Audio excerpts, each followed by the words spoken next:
अभिनेत्री और भाजपा नेता गौतमी तड़ीमल्ला ने अपनी पार्टी से इस्तीफा दे दिया है। इसके साथ ही उन्होंने एक पत्र जारी कर भाजपा के नेताओं पर जमकर निशाना साधा। उन्होंने ये भी आरोप लगाया कि पार्टी उन्हें सपोर्ट नहीं कर रही है। उन्होंने लिखा, बहुत भारी मन के साथ मैंने भाजपा की सदस्यता से इस्तीफा देने का निर्णय लिया है। मैं राष्ट्र निर्माण में अपने प्रयासों में योगदान देने के लिए 25 साल पहले पार्टी में शामिल हुई थी। यहाँ तक कि मैंने अपने जीवन में जितनी भी चुनौतियों का सामना किया है, मैंने उस प्रतिबद्धता का सम्मान किया है। फिर भी आज मैं अपने जीवन में से एक ऐसे मोड़ पर आकर खड़ी हूँ जहाँ केवल मुझे पार्टी और नेताओं से कोई समर्थन नहीं मिल रहा, बल्कि ये भी मेरी जानकारी में आया है कि उनमें से कई लोग सक्रिय रूप से उस व्यक्ति की मदद कर रहे हैं जिसने मुझे धोखा दिया है। बता दें कि तड़ीमल्ला ने सोशल मीडिया एक्स पर एक लंबा सा पत्र लिखकर अपनी नाराजगी जताई है।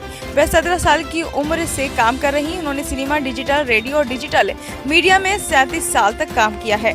भाजपा नेता ने लिखा कि उन्होंने पूरा जीवन काम किया है ताकि वे इस उम्र में आर्थिक रूप से सुरक्षित रह सकें और साथ ही अपनी बेटी का भविष्य भी संवार सकें। उन्होंने आगे कहा कि आज मैं इस मोड़ पर हूं जहां मुझे और मेरी बेटी को स्थिर और सुरक्षित होना चाहिए था, और फिर भी मुझे ये जानकर बहुत डर लगा कि अलप्पन ने मुझसे मेरे पैसे, संपत्ति और दस्तावेज ठग लिए हैं। तड़ीमल्ला ने कहा, अलप्पन ने मेरी असुरक्षा और अलगाव को देखते हुए लगभग 20 साल पहले मुझसे संपर्क किया था, क्योंकि मैं न केवल एक अनाथ थी जिसने अपने माता पिता दोनों को खो दिया था, बल्कि एक नवजात शिशु की मां भी थी। उसने एक देखभाल करने वाले बुजुर्ग व्यक्ति की आड़ में खुद को और अपने परिवार को मेरे जीवन में शामिल कर लिया। लगभग 20 साल पहले इस स्थिति में मैंने उसे अपनी कई जमीनों की बिक्री और दस्तावेज सौंपे थे, और अभी हाल ही में मुझे पता चला कि उसने मेरे साथ धोखाधड़ी की है।